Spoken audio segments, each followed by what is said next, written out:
Votar, una acción tan sencilla como fundamental para garantizar el bienestar de nuestra democracia. Pero ¿cómo votar y elegir libremente a quienes nos representan cuando en nuestro país vemos a diario la presencia de grupos armados ilegales, violencia contra nuestros líderes y lideresas y acciones como el clientelismo que afectan el normal desarrollo de las jornadas electorales? Desde 2007, la Misión de Observación Electoral, una organización de la sociedad civil, ha venido analizando, recopilando y reportando a la opinión pública aquellos factores de riesgo que amenazan con restringir el ejercicio de nuestro derecho fundamental al voto. Todos estos datos se reúnen en los mapas de riesgo electorales, elaborados por analistas independientes, universidades, centros de pensamiento y otras organizaciones de la sociedad civil, y terminan sirviendo como alertas tempranas para las autoridades electorales. ¿Pero qué contiene el mapa de riesgo para las elecciones del 2022? Pues bien, este próximo 13 de marzo escogeremos a 295 congresistas, 108 senadores, 187 representantes a la Cámara, 16 de los cuales serán elegidos en las zonas rurales de los 167 municipios más afectados por la violencia en todo el país.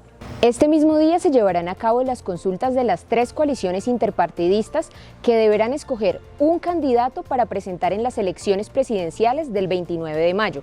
Y en caso de haber segunda vuelta, esta será el domingo 19 de junio. ¿Pero cuál es el panorama para las elecciones del 2022?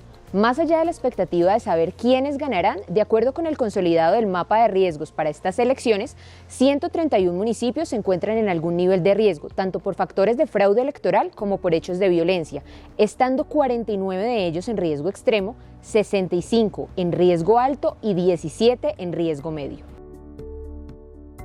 Hablemos ahora de fraude electoral. Este tradicional mal de la democracia colombiana se manifiesta en forma de clientelismo, transhumancia electoral o financiación irregular de las campañas electorales, entre muchas otras formas que afectan el correcto desarrollo de la jornada electoral.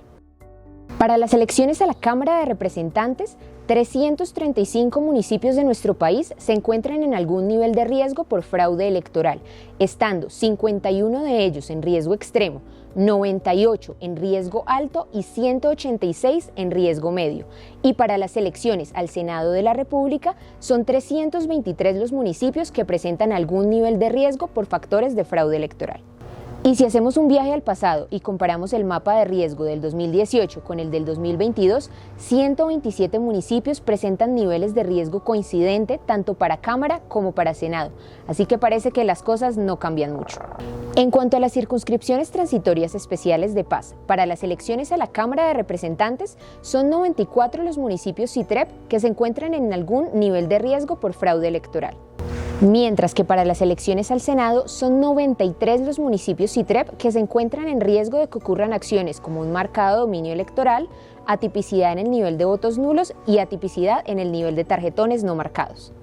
Tampoco cambian mucho las cosas si analizamos los riesgos por hechos de violencia, pues a pesar de la firma del acuerdo de paz con las FARC, nuevos grupos armados, así como las disidencias de las guerrillas, siguen teniendo influencia en una gran cantidad de los municipios del país. Tomemos como ejemplo al ELN. Para las elecciones del 2022 son 91 los municipios del país que están en riesgo por su presencia, mientras que por las disidencias de las FARC son 124 los municipios que están en riesgo. En el caso de la CITREP, el panorama muestra que el 76% de los municipios de las circunscripciones presenta algún nivel de riesgo por la presencia de estos grupos. Otra cifra preocupante de la que da cuenta el mapa de riesgos para las elecciones del 2022 es la del desplazamiento. 650 municipios del país se encuentran en algún nivel de riesgo por desplazamiento forzado, mientras que 57 municipios se encuentran en nivel de riesgo extremo por desplazamiento masivo.